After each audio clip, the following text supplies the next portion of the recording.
So, Andy Burnham has spoken. Our Prime Minister in waiting has told us all that we need to know about the economy and what he intends to do about it. Or has he? That is my point. Andy Burnham did ask some good questions. He did make some good points. He said Britain is far too centralised.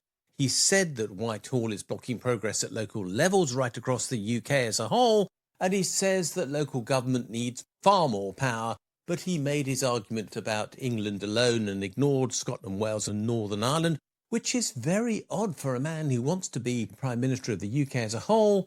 And he said we need investment, housing and industrial strategy, and I've got nothing to object to in any of that. But all that being said, I have some fundamental questions for Andy Burnham, because this was not a speech that rose to the moment. Burnham promised to transform Britain. He promised more council housing, he promised more devolution, he promised more investment, he promised more industrial strategy, but he also promised to keep today's fiscal rules. In other words, all the constraints that Rachel Reeves has put in place will apparently continue, and he is not going to take any new powers to apparently change the rules with regard to the operation of monetary policy by the Bank of England, nor did he say anything about changing taxation of any significance. So how is he going to hang all this together? Fiscal rules deliberately exist to limit what governments can spend, and yet Burnham wants the biggest programme of reform in decades, including a devolution of power from Whitehall to a new number 10 in the north, which is apparently going to rewire Britain, whatever that means. Well, where is the capacity for this spending within the existing fiscal rules? Is he going to raise taxes? Is he in fact going to cut instead? Are the fiscal rules really going to change? Is he thinking of a wealth tax or something like it? We just don't know. This speech left more questions than answers. And he didn't even take questions about it. Burnham, in the meantime, created an enormous paradox. He kept talking about growth, or rather, he redefined it as good growth. Good growth is that which improves well-being. I've got nothing against that, by the way. That's okay. I do want people's well-being to grow. I do want people to realise their potential. And I'm glad he used that word. But what he didn't talk about was what good growth really was, except that it didn't happen in London and the South East. Apparently good growth is growth that happens everywhere else. But he still, in essence, kept growth at the centre of his economic agenda, and that deeply worries me. Growth is the wrong target. Growth should not be our measure of success.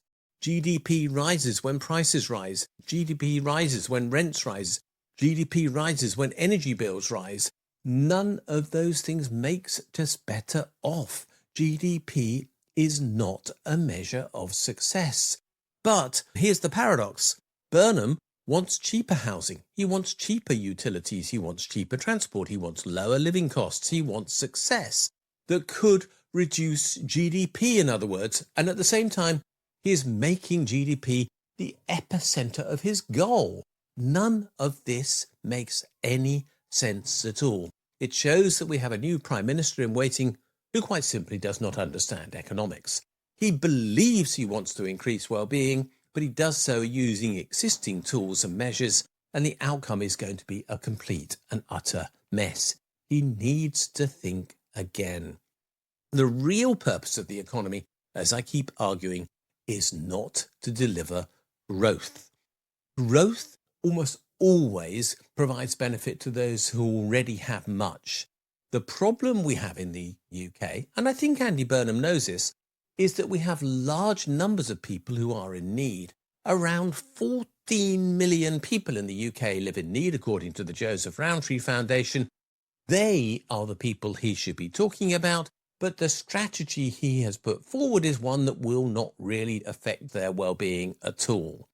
If the purpose of government is to help people realise their potential, and Burnham hinted that he agrees with me on this issue, then what is he talking about? Growth by itself cannot help people who do not have the means to participate in the economy in the way that they wish. That is the problem that we face, and that is the issue he did not talk about. Burnham has put out A word salad, to be blunt, a word salad on economics. All the right buzzwords were there. The fiscal rules are going to stay in place. He's going to deliver growth. He's going to devolve power. He's going to build more things that people want. He's going to reduce the cost of living. Tick, tick, tick, tick, tick. It looks as though somebody went down the line and said, yes, we've covered all the angles here. But, and this is critical, although I do not think that a budget or an outline of a proposal, which is what he put here, is necessarily one that has to balance in the sense of money in has to equal money out. That's absolutely untrue, as we know. He did not explain what he will be doing, but did put impediments in the path to progress into his programme, including the commitment to the fiscal rules. As a start, this was pretty lousy. He has to work out what he's really doing. He has to understand economics, and he has to pick up on the difficult questions, or else he's going to fail as Prime Minister. At this moment, he's told me nothing I need to know about what Andy Burnham wants to do. All I know is he's very confused, and that's not who I want in Downing Street. I don't want a person who's confused about economics there. I want a person who knows about economics there and knows what he's trying to achieve. And I'm sorry to say it, but on this basis, Andy Burnham does none of those things.